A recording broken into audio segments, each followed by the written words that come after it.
Rossz kutya vagy! Ne! Anyád! Anyád pocskod le! Menj oda és pocskod le!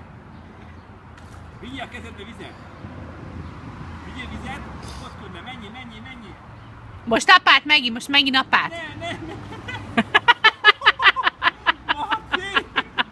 Oké, jó, még egyszer, nem kapsz vacsorát, még egyszer lepacsolsz. Magyar Marci, nagy ebédet ettél. Rossz kutya!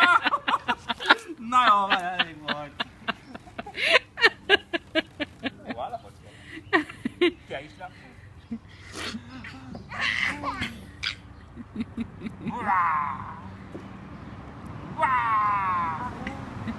De, gyere innen, nem mész innen. Nem mész innen, rossz kutyák.